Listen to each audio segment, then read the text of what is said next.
Hey guys, welcome to another video. So in this video, we're going to talk about pen testing Kubernetes. But before that, I just want to give you a few background of my work or my experience with container images and Kubernetes. So in my previous organization, there was a huge need to perform security testing on containers and images. And I think it was on 2 or 3 year back when I get introduced into this world of container images security.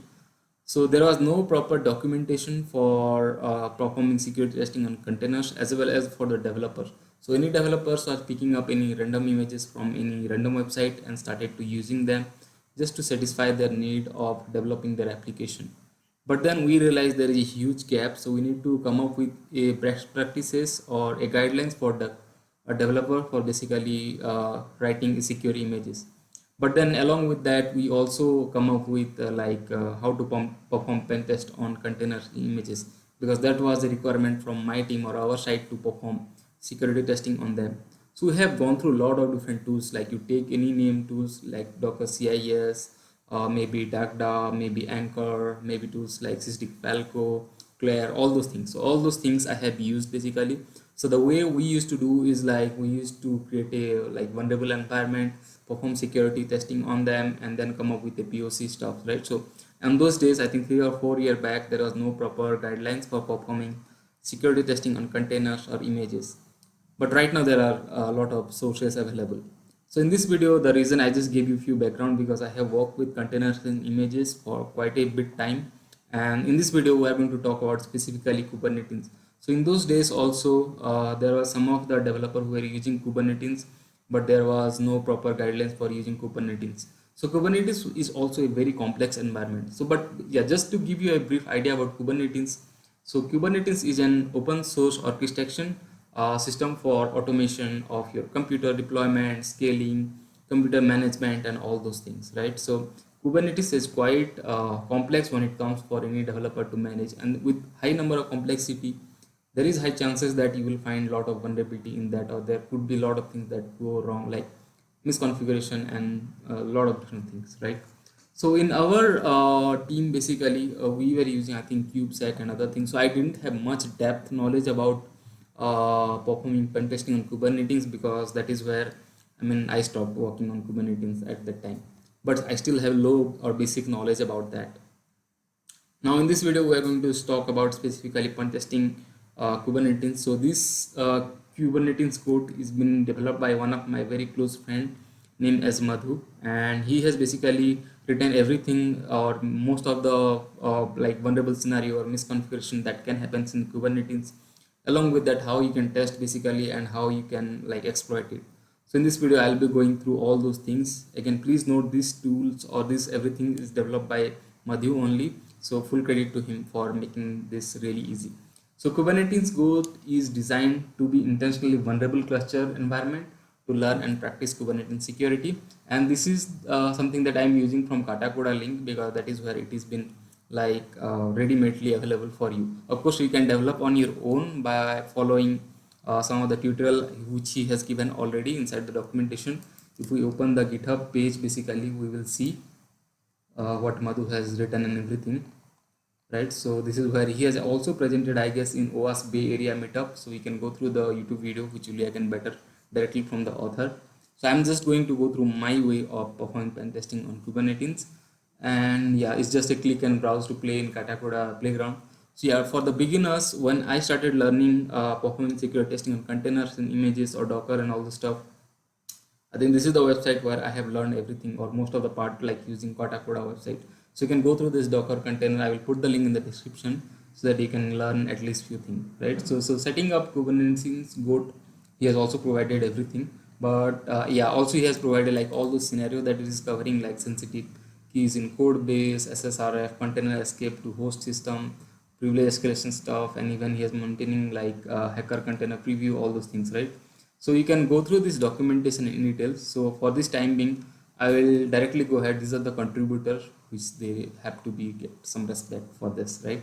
So let's go ahead and start this like Katacoda Kubernetes code and try hacking into it whatever we can. Click on this launch.sh, and it's ensuring that the my Kubernetes has been started. Give me a second. Okay, all right. I think I'm set.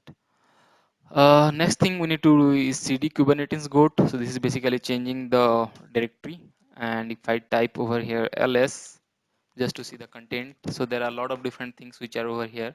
The first thing is access kubernetes hyphen goat and scenarios and everything. So as per the usual tutorial that Madhu has provided, let's click on bash setup, so which will basically set up the kubernetes goat for us. So it may take some time again, so please don't expect always it works to be really fast. It's quite okay, you're utilizing the free learning platform. Okay, so looks like it has been created successfully and it is running.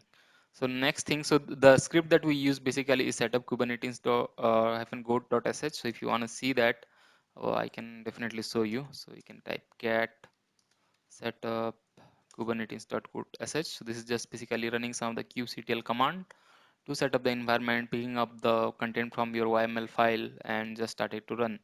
So next command for us is like kubectl get pods, which will basically ensure that all the pods are up and running to go through all those vulnerable scenario.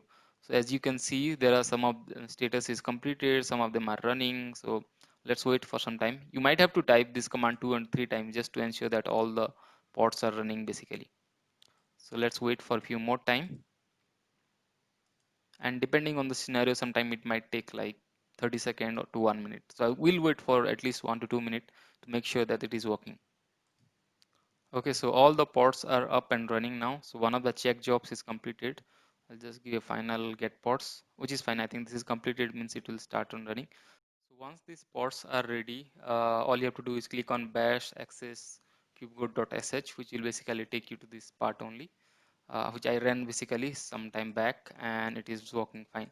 So let's go ahead. The next step is to click on Kubernetes Goat Home tab to get start with the lab, right? So we need to click on this one. So I'll just simply click on over here. So this will basically launch this Kubernetes, like the scenarios and all those like steps that we are going to follow. So welcome to Kubernetes Go. This is the home for exploring your Kubernetes Code scenario discovery, exploitation, attack, endpoints, etc. So the first one is referred to the Kubernetes Code guide, which is basically available over here. So we are not going through in depth on all those things. So the first one is sensitive keys in code base. So this is the first challenge or first practice that we need to, or the first scenario that we need to practice basically.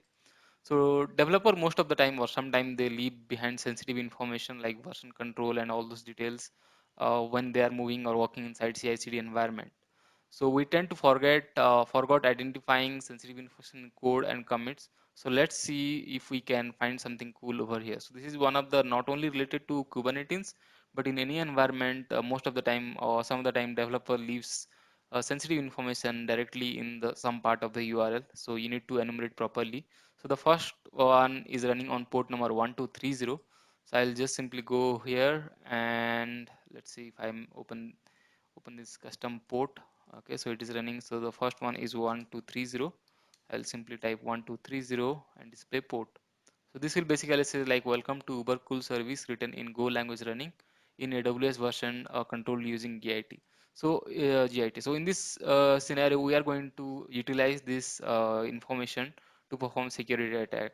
So if I type over here slash dot git, and if I type config, so then this thing you can enumerate using directory buster and all those different tools also, but I'm just going to show you just to minimize the time. So in real life you have to use tools like directory buster or go buster to enumerate all those things. So over here we just got some git configuration like repository format version to be 0, log all ref updates to be true. So what we are going to do, we got a hint of that it is running something related to git service or expose some of the sensitive information. So next we are going to use some of the tools like Git Dumper in order to exploit this particular vulnerability. So let's go to my terminal basically where I can show you. I'll simply type on root. You can of course try the same environment in Windows system on your local. Okay, let me try over here. So first thing that I have to do is I have to download this Git Dumper tool. So I'll ensure that proxy is not running. So I'll type Git Dumper. Sorry, and download what all tools that we can use. So let's go ahead and utilize one of them tools. So there are multiple tools available. You can pick any. So let's pick this one. Okay. So I'll simply click on clone. So I will say like git clone provide this URL. So Git tools is one of the tool basically for dumping like information. So this should be downloaded now. I'll say like cd git tools and check the content. So okay, the next thing that we are going to use is dumper basically. So the tool syntax and everything that is written over here, so you don't have to mess around with a lot of different things, right? So let's go ahead and use this tool. So we are going to use dumper. If I type dumper and if I do a list directory, if I type git dumper.sh, so this is what it is going to show. You have to provide the URL and the destination URL, right? So I'll just simply type over here /git dumper and provide my URL. I think this should be sufficient enough. And yeah, let's say I'm saying like a dump over here. Okay, let's try this, if this thing work. So it is just dumping all those information now. So it's downloaded all those files and interesting stuff. So if you see this stuff over here, it has downloaded multiple content. So now that we have dumped all those information, so let's go ahead and go for the check out the log part basically. So I'll say like git log to see all those log information. So it has started from like headmaster and all those things that it can dump. Now if you could see some of the places where it has like commit related to this person Madhu Kular and edit variable and other thing, so you can go on or click on like go ahead and probably you will ended up checking out some specific information. So let's go ahead and check out where you see like added and like variable. So if you see this one, so if I'll simply copy this and try run this directly, so I'll simply say like git checkout and provide this particular directory. So it is saying like, so let's say -la, sorry, -la, and this is where we should have our information related to environment. So if I type environment, so here you go, you can see some of the information like AWS secret key, secret access key and K8 goat flag also. So if you want to like think as in flag based, so this is what you can get their flag over right here. So there is also another method that you can basically use. I would encourage you to go through these guidelines. I think Madhu has already posted in the guide section. So if you come here and basically go through this guide, and yeah, you can go through this secret key. So in the guide it has everything like how you can set up in GKE and all those things. So the scenario solution is this one, which we tried out. Maybe we have not followed the same method, but we tried our own method. And the same thing like you can do using different method also, which is been also listed over here. So I would definitely suggest you to go ahead and try out with this. And yeah, if you want me to make this complete series of videos, probably I'll get some response from like viewers and comments, and based on that I will complete this entire series. So do hit like, subscribe, share, and let me know in the comment and feedback if you're really interested in learning this Kubernetes testing, or if you have any query, so that I can make a video on it.